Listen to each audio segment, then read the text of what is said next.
നിങ്ങളുടെ ഫേവറേറ്റ് സീരിയലുകൾ ടിവിയിൽ വരുന്നതിന് മുൻപേ സൺ നെക്സ്റ്റ് ആപ്പിൽ കാണാം. ഇനി എല്ലാവർക്കും മുൻപേ കാണൂ. ഇപ്പോൾ തന്നെ സൺ നെക്സ്റ്റ് ആപ്പ് ഡൗൺലോഡ് ചെയ്ത് സബ്സ്ക്രൈബ് ചെയ്യൂ. വെള്ളം കുടഞ്ഞുകൊണ്ട് ശപിക്കണം. നന്ദിനി സർവനാശ്. പുരാണത്തിലൊക്കെ അങ്ങനെയാണ്. ഒന്നും മിണ്ടാതിരിക്കുന്നുണ്ടോ? മാർഗം എന്താണെന്ന് ഞാൻ പറഞ്ഞുതരാം. വിജയ് അതങ്ങ് ചെയ്താൽ മതി. നാളെ കമ്പനിയിൽ സ്വിച്ച് ഓൺ കഴിയുമ്പോ ഇന്ദ്രജ ആരാണെന്ന് അവൾ മനസ്സിലാക്കിക്കോളും. നീ എന്താ ഉദ്ദേശിക്കുന്നത്?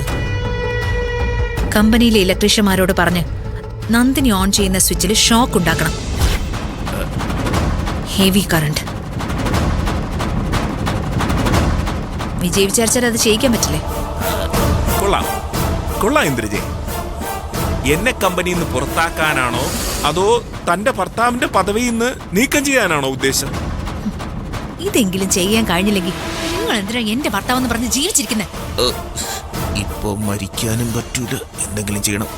എന്റെ ഇന്ദ്രജെ, കമ്പനിയിൽ അങ്ങനെ ഒരു സംഭവം നടന്നാൽ അതിനെക്കുറിച്ച് അന്വേഷണം വരും. ആന്റി ഒരു വഴിക്ക് അന്വേഷിക്കും.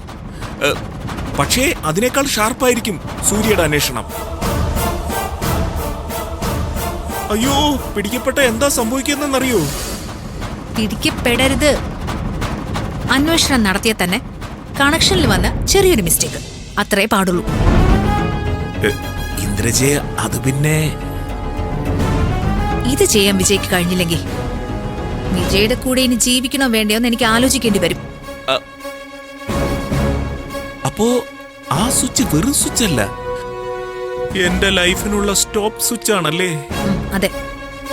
ഇപ്പൊ തന്നെ പോയി കാര്യങ്ങൾ എന്താണെന്ന് വെച്ചാ ചെയ്തോ. മെയിൻ ഇലക്ട്രീഷ്യനെ സ്വാധീനിക്കണ്ട. അതിന് കീഴിലുള്ള ആരെങ്കിലും മതി. ഞാൻ പറയുന്നത് പോലെ തന്നെ നടക്കണം. അതിനൊരു മാറ്റവും സംഭവിക്കാൻ പാടില്ല. ഇന്ദ്രജെ, അത് പിന്നെ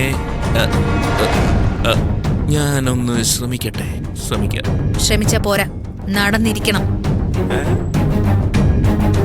വഴിയെ പോയൊരു മയ്യാവേലി എടുത്ത് ഈ കുടുംബത്തിനകത്ത് വെച്ചത് ഞാന്. അങ്ങനെ കയറി വന്നവള് ഇന്ദ്രജയുടെ മോഹങ്ങളെ ചവിട്ടി മെതിച്ച ആളാവണ്ട. ഒന്നുകിൽ എന്നേക്കുമായിട്ട് അവള് തളർന്നു കിടക്കണം, അല്ലെങ്കിൽ തീരണം. മമ്മി തോറ്റു കൊടുക്കുന്നത് പോലെ എനിക്ക് തോറ്റു കൊടുക്കാൻ പറ്റില്ല. ഇത് ഇന്ദ്രജയുടെ വാശിയ.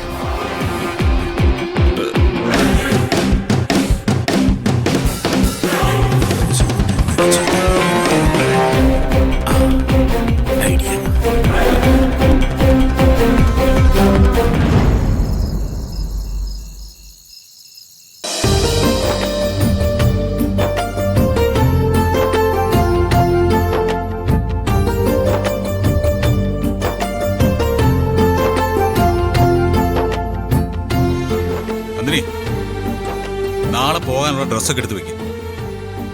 നാളെ കമ്പനിയിൽ തനിക്ക് പുതിയൊരു ചുമതല കൂടി കിട്ടിയിരിക്കുക. എടുക്കണം. അല്ലാതെ പത്മാ മാഡത്തിനൊപ്പം സ്വിച്ച് ഓൺ ചെയ്യാൻ എന്നെ കൊണ്ട് പറ്റത്തില്ല സാറെന്നൊന്നും പറഞ്ഞേക്കരുത്.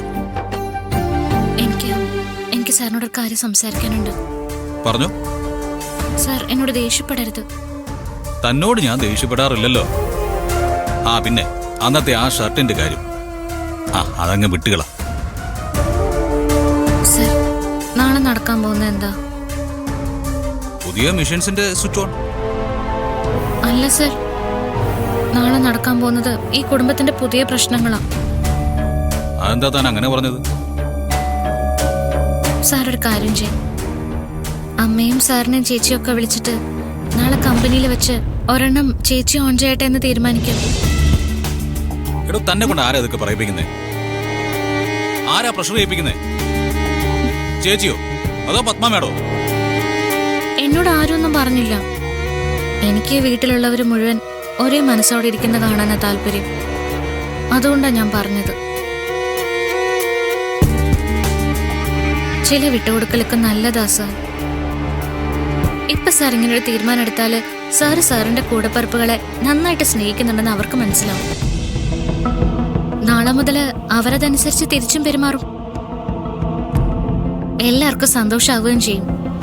നന്ദിനി, ഞാൻ എന്റെ കുടുംബത്തിലുള്ളവരെ കണ്ടിട്ടുള്ള അത്രയും കാലം താൻ അവരെ ഒന്നും കണ്ടിട്ടില്ല. ചിലപ്പോ തനിക്ക് തോന്നും ഞാൻ അവരോട് ഒരു സ്നേഹവും ഇല്ലാതെ പെരുമാറുന്നു. അത് സത്യമാണ്. ജീവിതത്തിൽ എനിക്ക് കിട്ടിയ ചില തിരിച്ചടികളൊക്കെ അവരെ കൊണ്ടാ. സോ അവർക്ക് വേണ്ടി ഒരു വിട്ടുവീഴ്ചയും എന്റെ ജീവിതത്തിൽ ഉണ്ടാവില്ല. ശരി സർ, എന്നാ പിന്നെ എന്നെ ഒഴിവാക്കിക്കോ. അ-